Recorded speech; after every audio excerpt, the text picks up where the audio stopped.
Ladies and gentlemen, welcome to the last comedy night standing. Get excited, come on. Jesus. It's alright, settle in. This is doing so well. It's doing better than what my mother said it would do. Well, when I upload this, I won't tag you, any of you. This is just for my own, wank bang. This is exciting. I got really nervous doing this the first few times because, the first shows, you never know if they're going to catch on or not. But now, we're pulling in some people. In fact, this afternoon after my lunch break, I know you're looking back thinking, is this people? But this is people, bro. Comedy levels, Norwich. This right here, this is like live at the Apollo. And this is where we start, sir. With 20-something people in a room.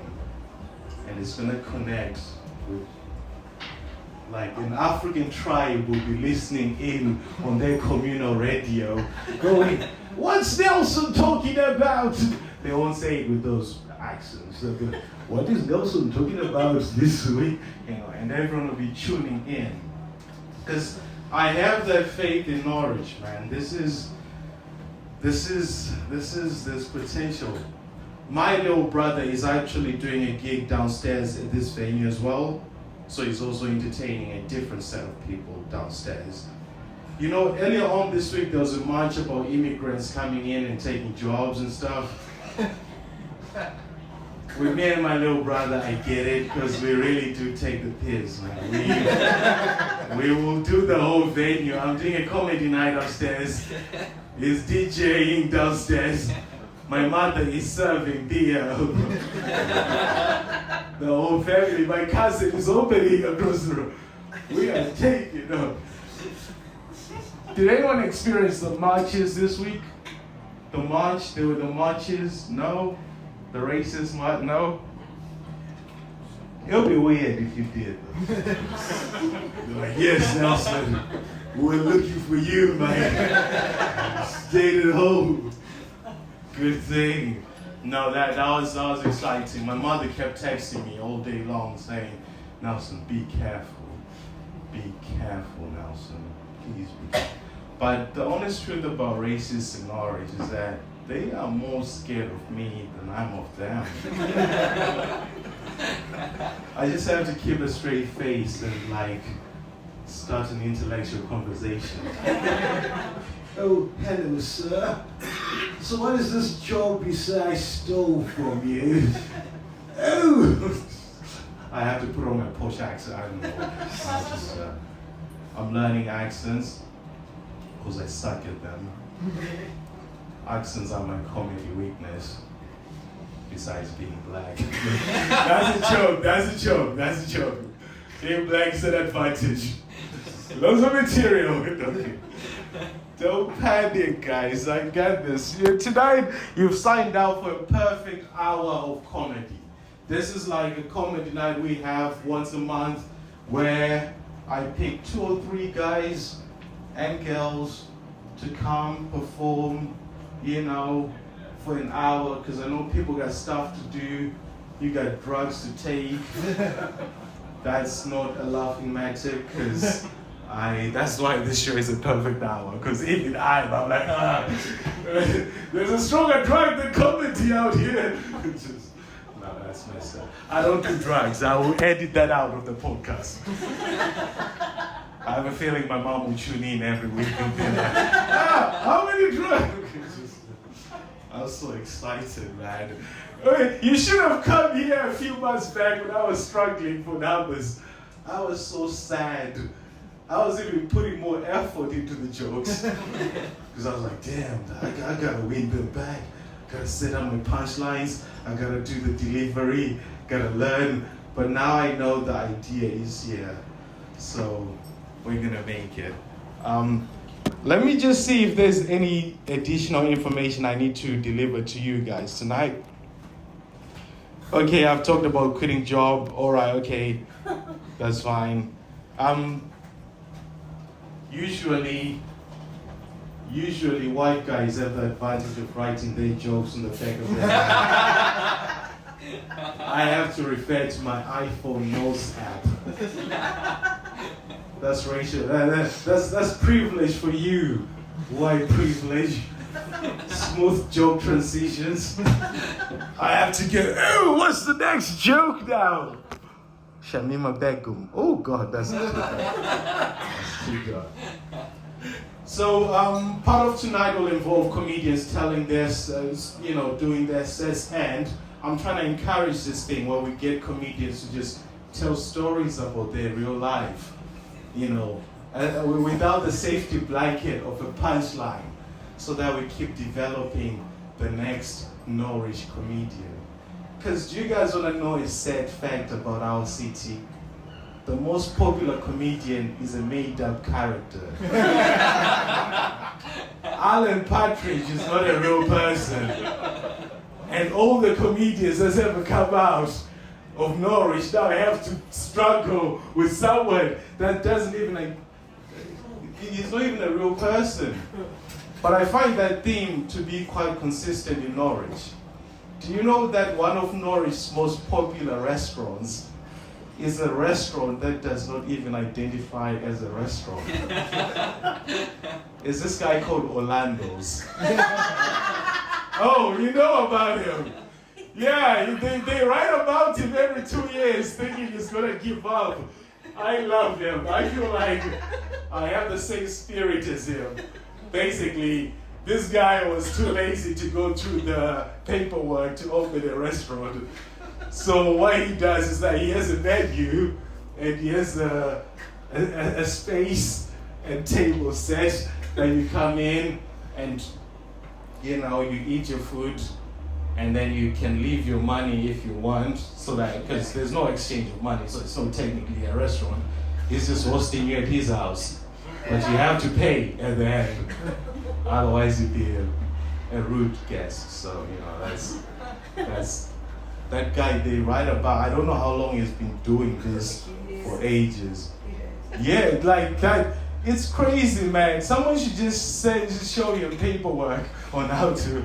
Okay, I don't want to say that because that sounds like I've opened a real company myself. The Laugh Lab is just an Instagram page. If you hack me right now, I have to start from scratch. Like, oh God, what am I gonna call my new network of comedy? I will kill you though. I'll put my blood, sweat, and tears in if you hack. But anyway, we digress. Another Norwich fun fact: the puppet man. I have a theory that the puppet man is a Russian spy. You just have to stand on the opposite end of that Primark shop, and you see his Russian handler sending messages back to Moscow saying, okay, that's it. Okay. Clearly no one from Norwich is in the crowd tonight. Hey, it's alright. It's alright. You don't like the puppet man. So I go somewhere. I get excited when there's a new audience member. That's how new this comedy night is. But we're slowly getting there. We are. Also, thank you very much for coming tonight. It's going to be a perfect hour, like I keep repeating over and over. You're going to have 3 comedians both doing their sets, and we're going to tell you some stories at the end. I did find a story to tell you guys, so it's kind of messed up because there's no punchline at the end. So if you don't laugh, I'm going to have to do 2 more minutes to win you back. I was on this bus in Birmingham, right? And there was this white guy who was sat behind this black family, and I was like sat across the bus so I could see what was going on out of the corner of my eye. So this black family got up, right? This is in Birmingham. They got up, they got off the bus, blah, blah, blah. But they left their bananas. I saw them leave their bananas. The white guy also saw them leave their bananas. So the white guy then stands up and goes, hey, you left your bananas, like, shaking them. And I understood that he didn't mean it in a racist way, but then everyone else in the bus then turned around like, and I was like, those are the bananas members of that African family. I am the witness in this.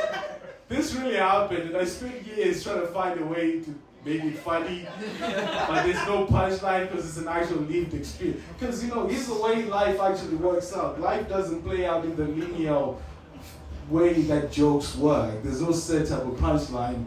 An event happens, then you laugh about it. That's why I couldn't turn that into a joke. That's why it's an actual story. That white guy is now doing 12 years in prison.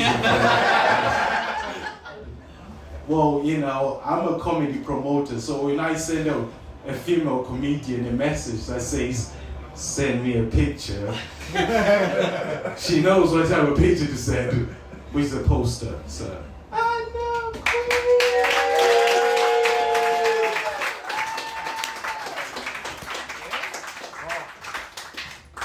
Oh, thank you very much, you're all very, very kind. And really optimistic as well, so that's nice, isn't it? I'm an optimistic person. Maybe I can get this cable out of this stand. I did it. Yay, go. Hi, how are you? Are you alright? Yeah. Good. I'm just going to break into it right about now. So, I was thinking the other day about nicknames. So, has anyone in here got a nickname that they want to share? Care, share, dare to share? Because if not, it's fine. I'll just carry on dribbling. Dribble? Sure? Some guy the other day told me that his nickname was Stumpy. There were lots of reasons for it. We went through them all. So if there's a Stumpy here, then...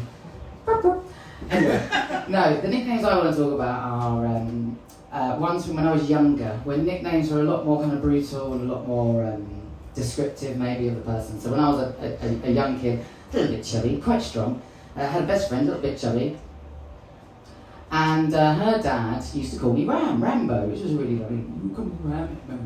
And he called her Lardass. 14 years, nice.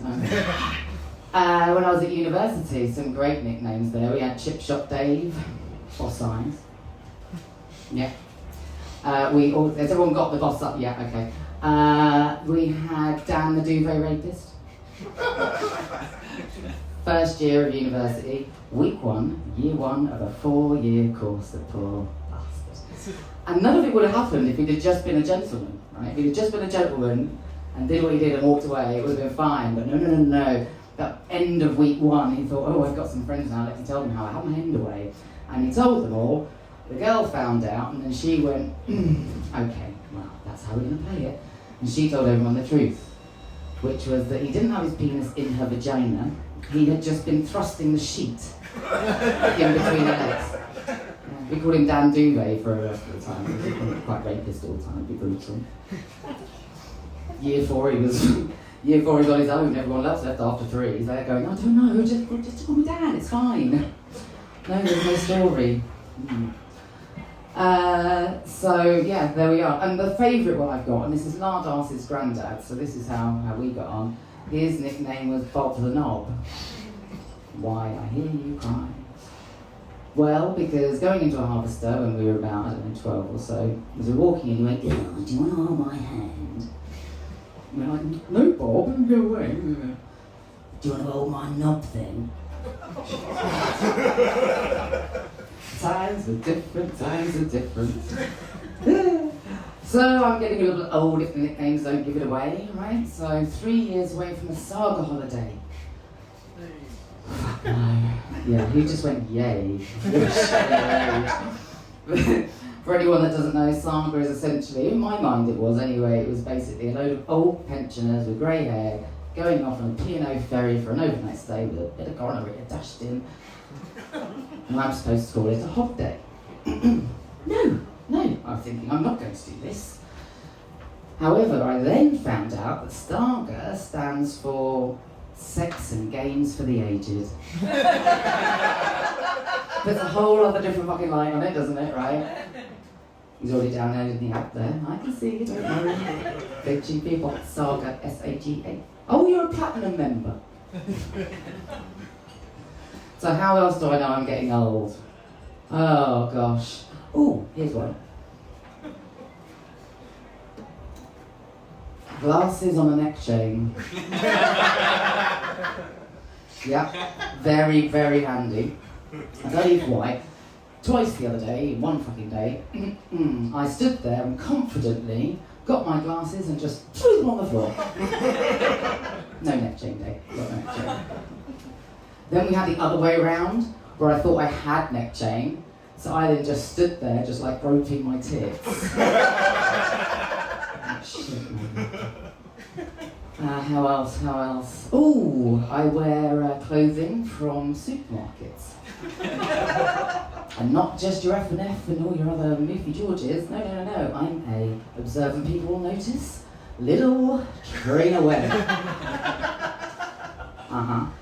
I have got several pairs, I kid you not.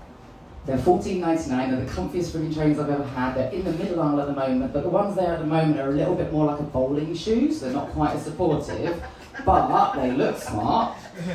These are summer little, white, for tennis, all good. When I first bought my first ever pair of lids, I was walking down the city centre of Norwich, and this guy shouted out, he went, "Oh my god, I love your trainers, man, they're so retro." And I was so proud. It was like day one, I'm like, I know, right? And I did this, and I lifted them up, and there emblazoned was the word little. And this homeless guy literally went, "Oh, for fuck's sake, are they little?" So I've been brave to wear them since then. But I actually really, really friggin' love them. Why else am I getting old? Oh, here we go. I joined Facebook for the first time about 2 weeks ago. Apparently it's something you have to do to get comedy gigs. Now I've avoided Facebook for my life, right? But no, to get a comedy gig I've had to join. Well, I thought to myself, okay, well, if you've delved into it, you've given me a date or whatever, go for hell for leather. So day one, my dad sent me via WhatsApp a little link to Facebook. Oh, so I click it, and it goes through, and there's my half-sister with her, cousin, a bit strange from the family, cousin sitting there going, "Oh, we're going to Seville on a train, and isn't this nice?" And I thought, fucking wankers. But I decided to comment, go, "Oh, God, having a lovely time, you know." And within about 20 seconds, my half-sister WhatsApped me and went, "Anna, that was a memory from 9 years ago." Oliver is no longer 9, he's now 16, and it's all over Christmas. And I'm like, what am I I can't even do Facebook. I think my mum's brother and husband are better at Facebook, right? And that's a fucking sad life we live in. So, other sad things in my life. I've had to I'm really embarking on a really fantastic side hustle. No, I've got a second job, it pays fuck all, but I have to do it just to get the electricity on, okay? So what do? I turn up and I deliver parcels to people's houses. I know, yay! I used to be the person on the receiving end of the parcel, and there were times when, like, I'd open the door, and the parcel's there, and it's just walking away, and I was literally thinking, inconsiderate parcel. Picking up the fucking parcel, right? And then I became a parcel delivery person, and everything I do with a real passion, right? It doesn't matter what I'm doing, I'll do it with a real passion. So I'm there, and I'm like, right, parcel down. Typical English person, you're supposed to stand back, take a photograph, and go, see ya, right? There's just something in me that couldn't do it, so I'd be going, here's your parcel person, wait there, I'll do the squat. And give them the parcel, right? Sorry, tell a lie, that's how I do it now. 4 weeks ago, I was going, hang on a minute, let me give you a parcel. And I did that 120 times a fucking day. And I tell you now, I might as well have bent over and got something else rammed up, I think. Jesus Christ, my back. Absolutely fucked. So I'm just going to leave you now with a couple of things I've learned from parcel delivery things, which is be nice to the parcel person. They're not walking off because they don't like you or they're being inconsiderate about your parcel. Also, I'd like to say that if you've got a dog, I'm sorry to stare at you, actually, why is she looking at me? No, if you've got a dog, be prepared for me to be down on all fours, and if it starts to have like little fun time with me and like rolling around, I do tongues. So, thank you for embracing, that's so nice. And then finally, and this is the last real one I think you want to take away with you, real take home, and that is cut your toenails. Right? Yeah, see. Right, imagine what I've seen. Honestly, sometimes I don't know what's worse. The fact that you don't know how dressed someone is, or the toenail scenario, because what happens is I leave the parcel, and then I'm waiting, normally like waiting, and the person comes, and they open the door, and at that point of opening door, we're supposed to go, parcel picture, and fuck off, right? But I don't, because I'm a bit of outreach as well. There's social services as fuck, so I'm a good community person. So I wait and I have a little chat, and I'm like, oh yeah, no. Bend down, squat down, pick up the parcel. In all of that, my mind has gone, please be dressed, please be dressed, please be dressed, please be dressed. Jesus Christ, he's not dressed. Or the other one, which is they pick up the parcel and move, and the toenails are there. And the nice freaking toenails, and yellowy, like SWV's fingernails. So, if you're that person, please cut your toenails, because if you don't, all I'll do is take a picture and send it to your new receipt. Alright? Thank you very much. It's been, oh no, fuck you, hang on, wait. Do you want my stories from real life? Yeah. How long have I talked? Too much, right? Shit. Do you want me? I'll stop. I'll stop. No, it's fine. One of them. Okay, do you want the one that's non-drug related? That would be nice, right? Non-drug and sex related? Okay. So I went away. Did you say no? There's so many drugs and sex ones. But apparently it's a bit of a common theme, so I thought, let me do something nice, right? I was going, no, do drugs and sex. I went with Mummykins, keeping it brief, Turkey, holiday, she got it cheap. It was like early September, it was fucking 45 degrees, it was ridiculous, no one's out. And she went, I know what I'll do, I'll surprise us. Not surprised, I'll treat us to a lovely Turkish bath, like it's got a proper one here, and da-di-da. So off we go to have our Turkish bath. As we arrive, there's a man and a lady, both dressed in the lovely little outfits, going, hey, who's going to have who? And my mum went, well, I'll have the woman, like you can have the young man. And I went, oh, yeah, I don't give a shit, whatever. So off we go, and towels and things, off we go to the sauna. And the woman went, right, in you go, and I'll come and get you after X minutes.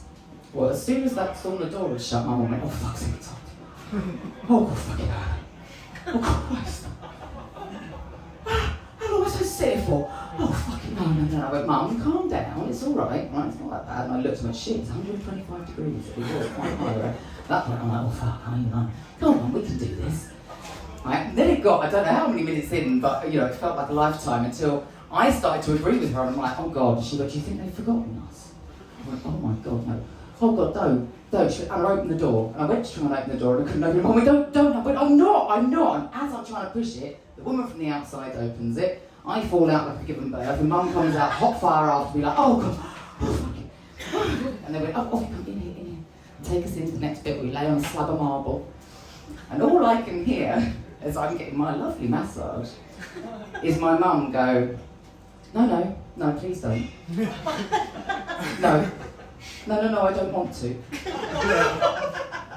No, I really don't. Well, please, can you just stop? Stop it, don't touch me. No, I don't want. I'm going to go, Mum, are you all right? She went, no, she's trying to take my swimming costume off.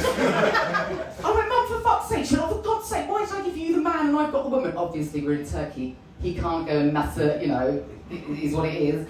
Mummykins is there then, flailing with this woman. And eventually she went, oh, for fuck's sake, and just sat there with her big boobies out, right?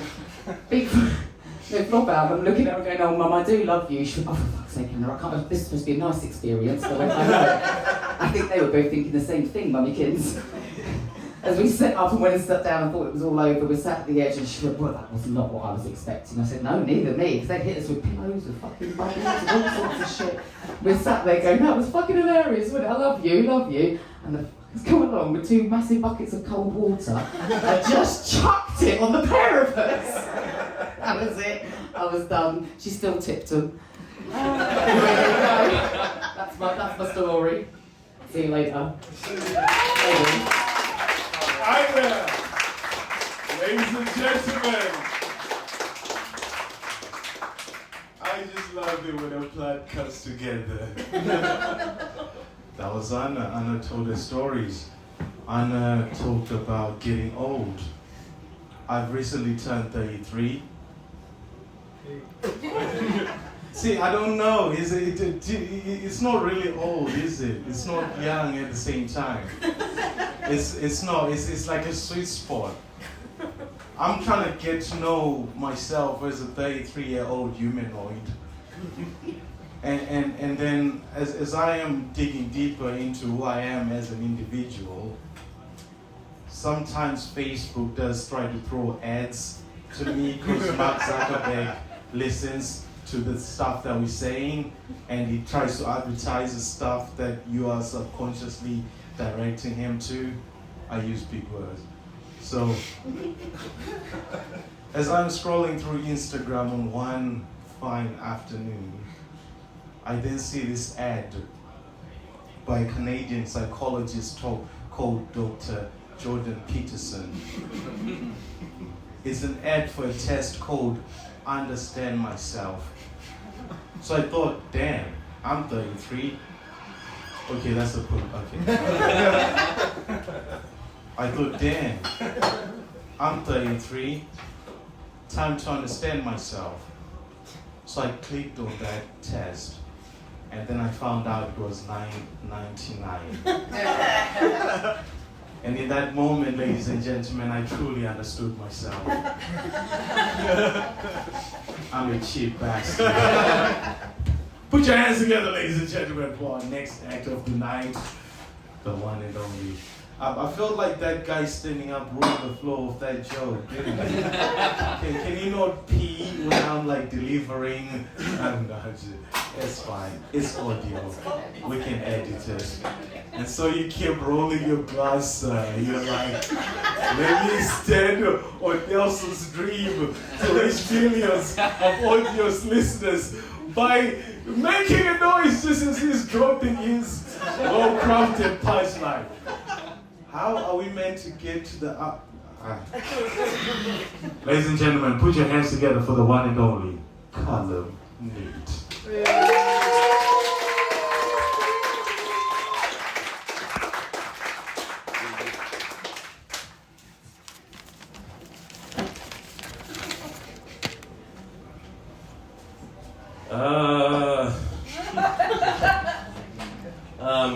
How we doing? We hot? Hey. I told the show when Nelson said this next comedian I've been flirting with, I thought he meant me. I love you, Nelson.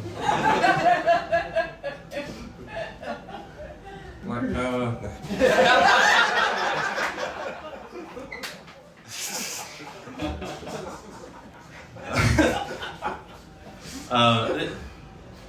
This is the first time I've done stand-up that's been recorded for publication, which takes the pressure off because of editing. Your laugh will be duplicated in post-production. The wall of sound. I love your beard, fella. I gotta say that for the audio listeners' benefit. Oh, this guy in the second row.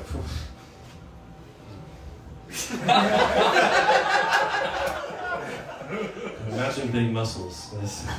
How are you recording this? Audio through the phone. On your phone? Yeah. It's really good, trust me.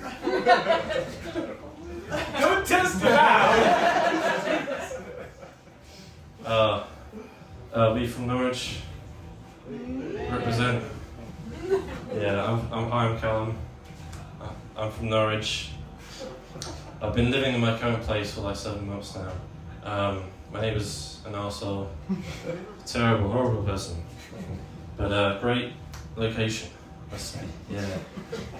It really hit me the other day. I was looking out my bedroom window and I realised that, I'm literally just a stone's throw away from my neighbour's car. Screw that guy, man. You live on a small road, cycle lane? No, kidding. They didn't like that one.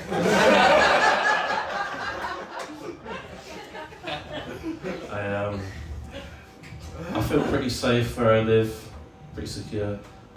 We've even got a burglar alarm, yeah. Oh, provided the burglar starts a fire. They will be detected. Yeah, it is more of the same. Norwich is cool, right?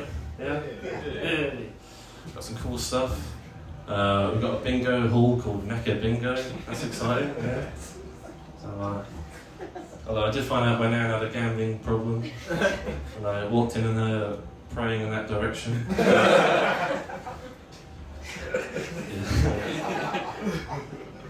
Yeah. I don't know. I've got some new stuff. One person liked the idea of that. These are world exclusives, and who knows? Maybe they'll never be heard again.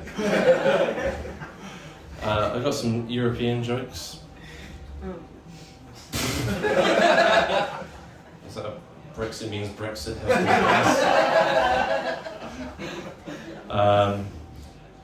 God, this is this requires bravery. You want to? Do you ever think about giving comedy a try, anyone? Yeah, I do. Yeah, you do. Nice. You're a brave man. Not really. Do you have no self-esteem? Yeah. Oh, that's great. That's really handy, actually.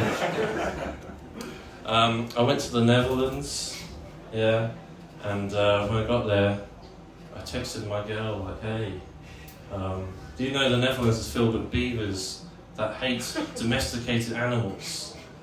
So much so they built an Amsterdam. And she responded, I no longer love you. Only kidding, she doesn't exist. You gotta be open-minded when it comes to dating, right? Yeah. Is that someone with standards? No, yeah, you gotta be open-minded, right? But I guess I'll date anyone, unless they're from Switzerland. Hey, red flag.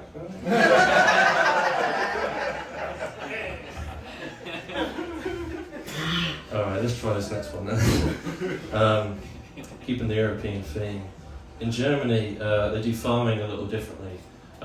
In Germany, the shepherds chase after the sheep themselves.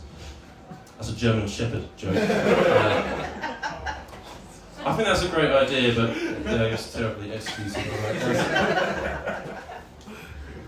I'm terrified of travelling to these places. I'm terrified of being in an aeroplane crash.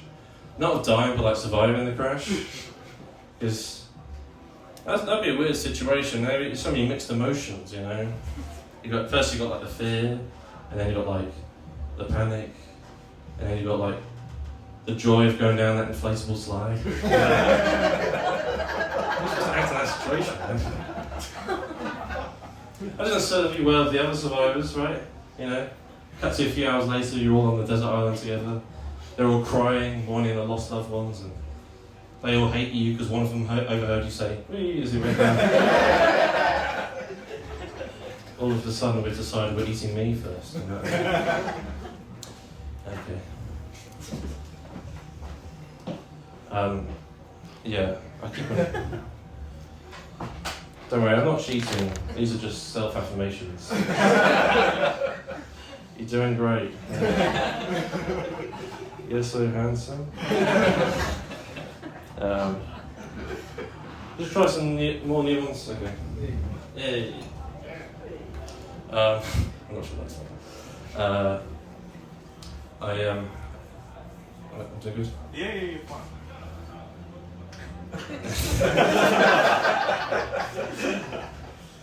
I think you can't really mix ways you describe someone sleeping.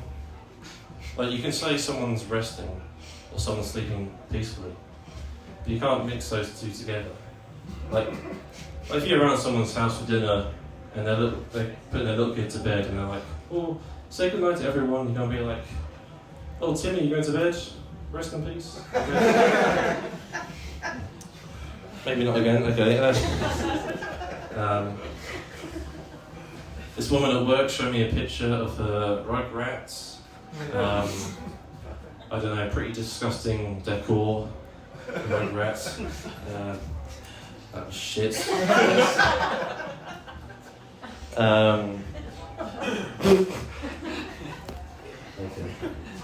Okay.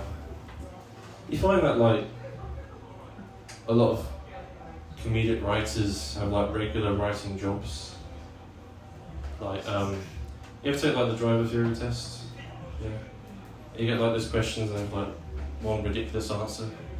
The questions would be like, if a pedestrian walks in front of traffic, should he A, slow down, B, violently swerve, C, put your foot down and turn the wipers on, D, all of the above?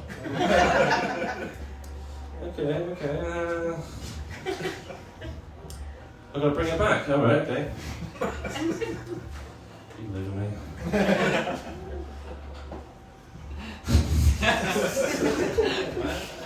A mate of mine recently gave me a lift, and he accused me of being a backseat driver. He said what I was doing was dangerously distracting, and I don't know, I think maybe he was jealous of my really long arms. Yeah, okay, I'm on your back, yeah. I should have memorised this shit, shouldn't I?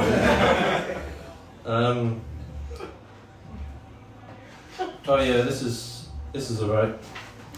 I try to be a good person, yeah, but it's hard because we're all selfish human beings, aren't we?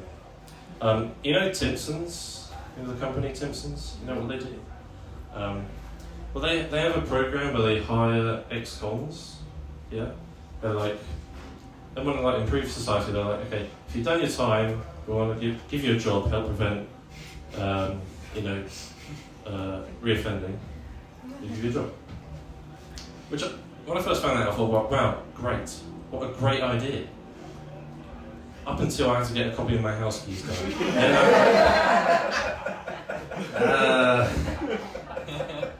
So what were you in for?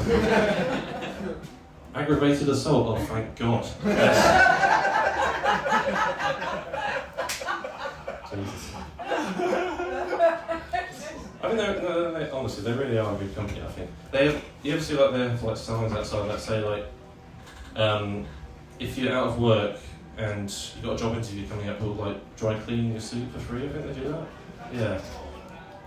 I'm such an arsehole. I just like imagine someone who has a job interview at Timpsons and like turns up in that underwear with a bag of clothes. I know I'm really early, but I want to make a good impression, so yeah, okay. Do you all hate me now? Timpsons is in supermarkets. Supermarkets have self-checkouts. That's a segue. There's some items which, when you buy, you have to use the scale, right? But I guess the machine has no idea of knowing what you're putting on the scale is what you're pressing on the screen, right? In other news, a PlayStation 5 weighs 23 onions. Yeah, okay. I recently passed a big milestone. Hey. Took a lot longer than passing a kidney stone. Yes. I thought that joke would be funny because it's like vaguely about your penis. Once you do comedy for a while, you realise you need to do jokes about your penis. Nelson's nodding. He's a comedy guru, he understands these secrets of comedy. You've got to do jokes about... If you've got a penis, you've got to do jokes about... I've said penis too many times. This is recorded. Don't turn it off! Just read on my notes, man. Okay, good. Yeah. Oh, no.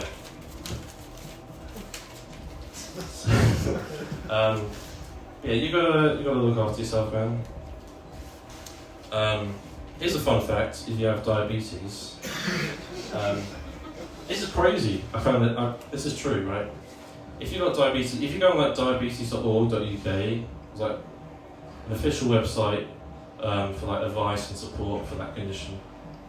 The first thing that website tells you to do is to accept all cookies. That's crazy, man. No, I think, yeah, I realise I have passed the milestone. I've been doing comedy for 2 years, right? This point. Yeah. You can tell I've got that. Yeah. No. It's all good for nothing.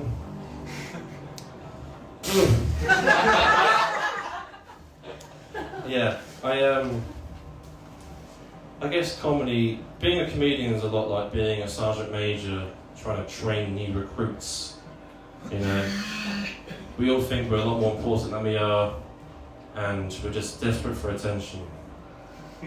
And we bomb in front of civilians.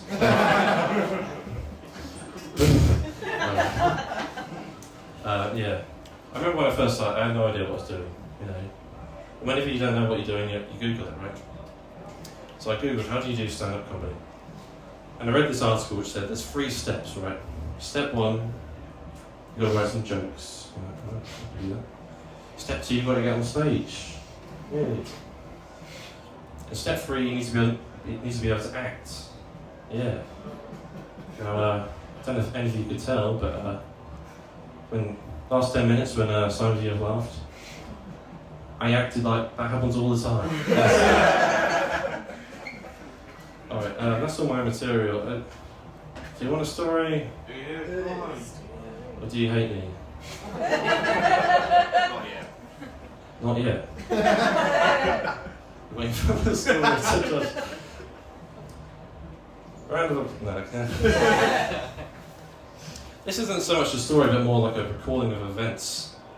You may think that's a story, but it's not. A story has a plot and a meaning and character progression. This is about my life, and I've not progressed. I was going to talk about like my summer in Duck, North Carolina, USA. This is 5 years ago during the summer. When you're a student, you can apply for a work visa in the States. And that's what I did. I went to Duck. And it's in the Outer Banks. It's this little strip of land off the coast of North and South Carolina. It's where the Wright brothers tested their planes. Fun fact. And yeah, I worked in this little family-run store, little grocery store, and I was there with like other international students. We all lived together. There was like 3 Jamaican girls, a Turkish guy and a Turkish girl as well. And we all lived together, we all worked together, and it was really fun. And you're there to learn each other's culture. Yeah, it was fun. It was fun learning. I love the Jamaican girls. They were great. They were really good fun. Love learning their culture. Love learning their language, patois. Yeah. Thinking he's going to do the accent. Please. No, they loved it when I did it. I think, yeah, they told me patois is like a combination of English, different like African languages, and I guess like, I don't know, like sea shanty sort of stuff, I don't know. And they loved it when I like tried to figure out how to say patois. You know, they'd be like, hey, Callum, how you doing? And I'd be like, bit tired. Bit bad at accents. Yeah, it's good fun. It's good fun learning what they say, what they call people, what they say in certain situations. This job was like badly paid, so it inspired me to ask them the question: if you're like at a union strike and you saw someone cross the picket line, what would you call them? And they're like, we call them a blood clot. And I'm like, well, in England we go a little further than that, we say they're a scab. Yeah, they also didn't laugh. 5 years later, I still feel like that's a solid joke. Come on. That was a spur of the moment. Shit. Oh yeah, it's a holiday destination, so you get a lot of drunk white people coming to the store. No matter what the time of the day, 8 a.m, they're drunk. And rather concerning considering Americans don't walk anywhere, they just drive, driving in their buggies. And you get like these drunk middle-aged white women come in, and you talk to them, hey, how you doing? And they'd go, oh my god, I love your accent. And you're like, oh my god, I don't love yours. Yeah. I told you this isn't the story. We had to clean the bathrooms, and one time someone shit on the floor in the bathroom. How desperate do you have to be to shit on the floor in the bathroom? The toilet's like 3 meters away, and I can't wait. I have to squat now. Yeah, I thought that was funny. The Turkish guy was really misogynistic. That's brought a weird feeling into the room, didn't it? Insane levels of misogyny, right? So, like I said, it was a family-run business. Husband and wife ran it. He got on fine with Nathan. Didn't get on fine with Nanette, who one time asked him to restock the fridges with beer, and he said, I don't take orders from women. Insane statement just on its own, just crazy levels of misogyny, right? But once you factor in that not only did we rely on this job for our money, we relied on this job for our accommodation and our visa, right? I asked Dennis, like, what's more important to you, misogyny or deportation? This guy's like, I just hate women so much. That was, Dennis from Turkey. Dennis with a Z, if you're wondering. This story is derailing very quickly. Being in the South in America is crazy. Because you see houses with like flags, the Confederacy flag and the American flag. And if you know the Civil War, you know like those are the two sides that fought against each other, and they're flying both of their flags, which is crazy. And I got kind of into the Civil War while I was out there. I was like looking up what states were on each side, you know. And I found out there was one state that was neutral, Kansas. They were neutral during the Civil War, which seems like the craziest stance to take. They're like, Kansas, are you for slavery or against slavery? And they were like, we're going to sit on the fence on this one. Yeah, we can't really make our minds. It was a wild time. Ended with a hurricane coming. I had to leave early because there was a hurricane coming. I wondered where, maybe, perhaps that's where that name Duck came from. There's a hurricane! Okay, I'm going to leave it there. I'm sweating my balls. Please clap.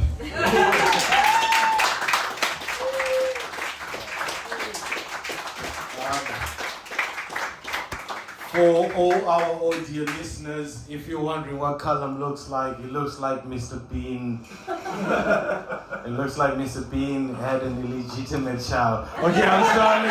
Oh, God. Looks like Mr. Bean was trying to compete with Alan Partridge. Let me see who can look it. That's messed up.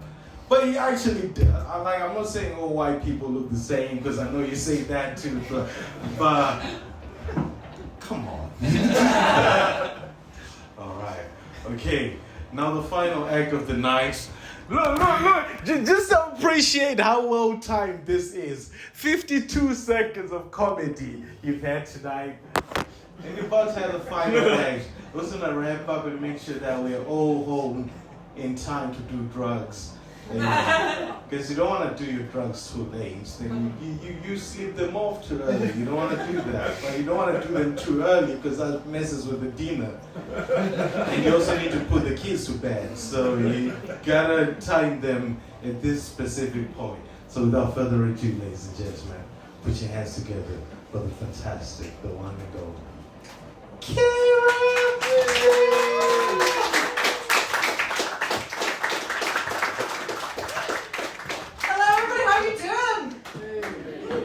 Nice to meet you. like if the moon emoji became just really bisexual. So how's everyone? I love how cool this crowd apparently are, that Nelson needs to give you a heads up about when to go home to do your drugs. I'm too 31 years old to do that now. Nice to meet you all. Okay, so nice. Now what's interesting to me is, before I did this gig, Nelson said, oh, these are like my groupies. And from that I can surmise Nelson has shagged all of World of Warhammer, Warcraft shop, or a microbrewery. So we've got these guys. I love how you two nodded and went, he had shagged a microbrewery, and we went there. Do I know you two guys? Have you been to our gigs before? Yeah, I recognise you two. Are you a couple? Yes. You are a couple? No. Oh, interesting. Very interesting. One of you went, yes, equally. Another one went, no, after tonight we're not. How long have you two been together? I love how you looked around. Wow, sex commune, front row. Fantastic. 27 years. 27 years. Round of applause, ladies and gentlemen. Right. One of you is so affectionate and sweet, and the other one looks like he's just come out of a car accident. That's his memory. Like, I don't know who this fucking guy is. I look like I'm not in a relationship with this man. You do. You fully look like you are ready to fight this love. Don't let love in. He plays hard to get. He plays hard to get. Blink twice if you need help. Okay, so who's the back three of the Warhammer shop sex commune that's involved here? What's going on? Do you remember the band Hanson? The band Hanson! Yeah, if they were category A sex offenders, like, what is going on? So do you five know each other? Yeah. You do? How do you all know each other? You're a couple. Right, that is not the language I'd use to describe 5 beardy men. I don't know what, like, there's like a collective now, like a murder of crows. Like a mosh pit of bears. And one frightened twink. That's the biscuit. That's the biscuit. You just call him the biscuit. I'm sorry. They dumped me. They don't. Those of you who, right, people in the podcast, he said that with genuine glitter in his eyes. That's not glitter. He was like, oh God. He was like the most willing hobnob in the room. They dunked me. Like a marine. Like a marine. Right, so how do you know each other? We're friends from school. You're friends from school, you all grew up together, nice. Okay, let's one by one. Okay, apart from, I'm going to say, like, either line chefs or kind of nerds. I don't know, right, we're going to go. What do you do? Twink. Biscuit Twink, what do you do? I'm a manager at Royal Mail. You're a manager of Royal Mail. That is not, I can picture you as a manager of Royal Mail. I can imagine you punch parcels back to sender. Fuck you, I'm not getting too attached. And then we've got Tom.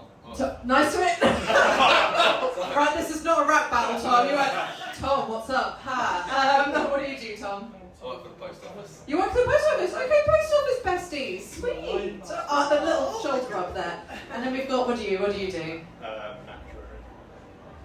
That's finance. Finance. You're an actuary. We all, do you hear that? Do you hear the room mentally shutting down after that? People's organs started failing from boredom. Okay, and then we've got Papa Bear. What do you do? Tell me, Papa Bear. Tell him. I'm a police officer. Ah! He's a grass. You guys are like the most mismatched porno.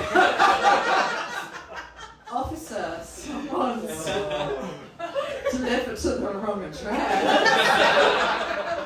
You're a police officer, and do you have a specialism, or are you just like, fucking naked people, am I right? He's got a specialism. You've got, what's your specialism? Autism, it's not a special. Right, okay. For those of you who didn't hear on the podcast, you just said his specialism is autism. Now, either that means you're hate criming people by arresting people with autism, or you yourself have autism. What is your speciality within the police force? You don't have one, so just nicking people. What is the weirdest shit you've ever seen in Norwich? I don't work in Norwich. Where do you work? Where do you police? Bolton. Bolton? That came out of left field. Fuck me. Tell the what story? The attics. The attic story. No. Fuck no. I'll be honest. Any story that happens in an attic immediately sounds cursed. Is it how not funny is the attic story? What did you find in an attic? In a word. Somebody. Somebody, alive or dead? Alive. Doing what? They. Right. Tell us, people in the back row are going, you better tell us what they were doing in that fucking attic. Somebody we reported missing, and then Okay. we found them in their attic strapped to a machine that they built themselves. That was ultimately pummeling them for about 3 days.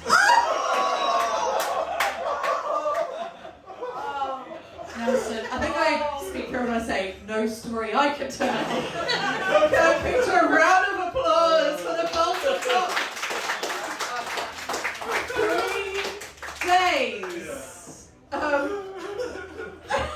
And now they're friends. Now, has a very specific kink. What about the basements? What about the basement? Sorry, fuck me. Okay, wow, he strapped there for 3 days. Were they happy to be found, or were they annoyed you'd interrupted? I don't think they were conscious enough to be happy. Oh, fuck me. Oh, bless them. Okay, right, that's where I'm going to wrap up that story, because it sounded quite bleak, to be honest. Okay, we've got Papa Bear, and I'm going to say Uncle Bear. Uncle Bear in the front row, what do you do for a living? I'm off the tooth and bottom now, but going to do telecoms. Telecoms, fuck, that was a conversation ender. Right, amazing. Telecoms, I mean, it's really hard to beat that after a sex machine in the attic. So, okay, so you all know each other from school, is this right? And you two are a couple or aren't a couple? No. You're not a couple! There's so much sexual energy from me. I do not know who to believe. Well, guys, nice to meet you. Let me talk a little bit about me. I'm called Ciara. I'm from Essex. Give us a cheer if there's anyone from Essex in. No? Somebody winced. That is a shame. Give us a cheer if you're not from Norfolk at all. Woo! Woo! Okay, Bolton. We've got Bolton. And then, well, no, you are from Norfolk, but you live in Bolton. Nice. Who else cheered? No. No. Who else? Somebody just cheered and went, no. Give us a cheer if you're not from Norfolk. Well, I'm not from Bolton. You're not from Bolton, where are you from? I'm from Great Manchester, from Rochdale. You're from Rochdale? I moved here and then moved back. I can understand why. Nice. I'm from Essex, which is sort of like telling people you're from Asda. It's not the best. But actually, origin, my family are from Derry. Have we got any Irish in? No, this is a very Norfolk room. Somebody keeps going, woo, when I say raise your hand if you are not from Norfolk. We've got, 2 people. Right, we've got a very sensible man who just yanked his wife's hand up, presumably. Nice, okay. You two, what are your names? I'm Roger. Roger and? Ellen. Ellen. Nice to meet you, Roger. Now, whereabouts are you from? I'm from Lancashire as well. Lancashire as well. Ellen, where are you from? Dorset. Oh, very posh. Okay. Yeah, she's like, tis fucking posh as hell. What brings you to Norwich? But we live here now. You live here now? How come you moved to Norfolk? Yeah, good question. Yeah, you're like, I'll be fucked if I know I'm here. That's fine. Yeah, listen, my dad moved from Wartorn, Northern Ireland to Essex. And I think that is a question he goes over with himself all the time. So listen, this is the thing, like the Irish accent is very divisive, particularly where I'm from, because like I tell people, I'm from Ireland, and you get, woo! And then you get Northern Ireland, and then people go, no, that's not Fun Island. Fun Island, they've got like leprechauns, and like shamrocks, and like big tall Guinness hats. Your hats have eye holes cut out. So if I'm gonna flirt with, I think I've got to flirt with a biscuit twink. I've got a biscuit twink. So what's your favourite accent, biscuit twink? The Northern Irish. You do? You love the Northern Irish But accent? only very specifically people that move from Northern Ireland to Essex. I really suspect you are not gay. Finally! Right, so I'm gonna do 2 accents for you. movie, and I want you to tell me which one does it for you more. What should we talk about while I'm flirting with you? Industrialisation in Belfast. Fucking yes! What's your name again? Ryan. Ryan, fuck, it's a Irish- great name. Irish Fuck, it's an name. Irish name there, Ryan. See, now, I was sat here and It's I doing it. It's doing it. It's doing it there now. Fuck, it's gonna really ruin this routine if you come yourself 1 second in. So now listen, I need you to calm down because I was over there now and I saw they got a new bus lane being built and it's heading over to the Titanic Museum and that's gonna be. You look so delighted. It's actually scaring me. You look like you are fucking semi-erect. It's the best Tuesday ever. It's the best Tuesday. Not for me, it isn't. I only paid £2 to get in. Oh, Jesus. He's come. He's come. Or, Ryan, would you prefer it in this accent? Ryan, I was out there and I was down a Shunkle Road and you want to see what they've done now with the chain link fence. Like, you can't get a petrol bomb through it. It's absolutely fantastic, Ryan. And you know, I heard about yous. What I heard about yous is you like a Northern Irish accent, and I heard you. It just takes you out the fucking knees, which is ideal for me in a way. Which one did it for you more there? Can I have both? You can have both. A round of applause for Ryan.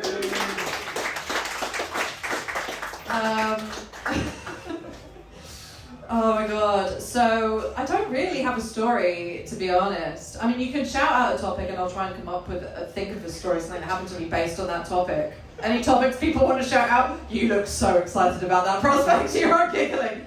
What? Anyone? Shout out a topic and I'll tell you a story. Titanic. Titanic! Oh, I actually do have a story about this. Right, so Titanic. Not what you'd expect. Obviously, Titanic was built in Belfast, which is hilarious. That's one of the things, like, you go to Belfast. Give us a cheer if you've been to Belfast. You will notice how fucking proud they are of that ship. Which, I don't know why. It's like, see that fucking ship that got battered by an iceberg? That was also did that. Been destroying shit for a long time. Leaves England and we fucking delete it. And I was obsessed with Titanic when I was a kid. Like, me and my best friend were obsessed with the Titanic movie. Any other millennials in the room obsessed with Titanic when they were kids? Anyone else? Yeah, see, you used to play, you as well. Yeah, like, you used to play Titanic. See, Ryan. There's one particular scene. Ryan,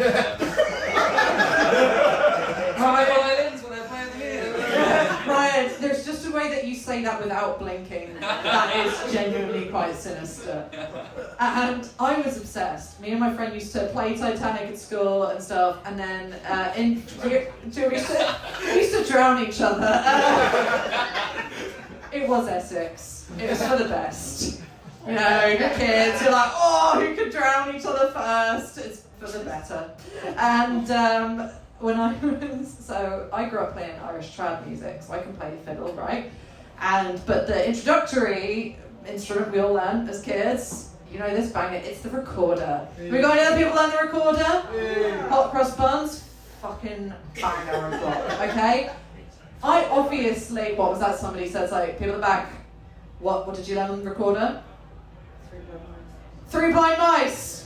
Give it up for that one. Same song. Same song. Hot cross buns, 3 blind mice, hot cross buns. Yeah, it's the same fucking song, isn't it?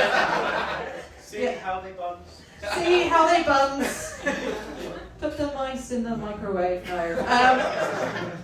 And I then learned how to play Titanic on the recorder. And if you thought that song went on a bit on the radio, let me tell you, it does not hit when it's played by a teenager on the recorder. I was 12 years old when I insisted on playing Titanic in front of the whole school on the recorder.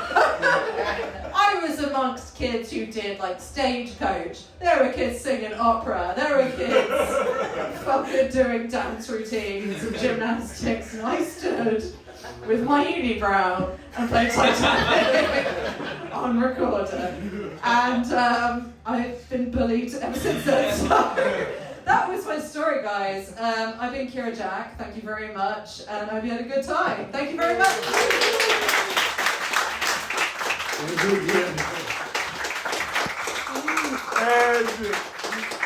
Wow. Picture this, right? You just picture this moment. It's one summer. We're probably in 2026 or 2027. Or maybe even 2030. It's in the future. It's a summer day. It's hot. You've just done your drugs because 10 p.m. just here. It's like 10:15. So it's still kind of bright for you to turn your phone on and talk to your friends and you can still see their face. And then in that moment you think to yourself, damn man, what do we need to fill in these few hours of silence? What do we need whilst we're doing these drugs? And then one of the friends comes up and is like, hey, have you heard of the Last Comedy Night Standing? That's a podcast Nelson's been trying to record for years. Years. He quit his job to do that. You know, it's... And then you turn it on, and whilst you're doing your drugs on that summer's day, you play Ciara, you play Callum, you play Anna, you play some of the stuff I did as front. It was kind of funny, come on. And then in that moment, ladies and gentlemen, you will truly appreciate the genius that I'm trying to, give you right now. When I fill in that hour with you and your friends sit around the fire, smoking some good drugs, I hope. In that hour, whilst I make you laugh and you're just thinking, damn, this guy made this in Norwich and we relate to all this material and we're all happy. Damn, we should pay him more money next time we come. That's... I don't say you guys should pay more, but my daughter's getting old, so she's going to need diapers, Okay, it's just, it's all good. We had a fantastic night tonight. 1 hour, 10 minutes, 30 seconds of pure comedy. That's not bad. That's not bad. Yeah.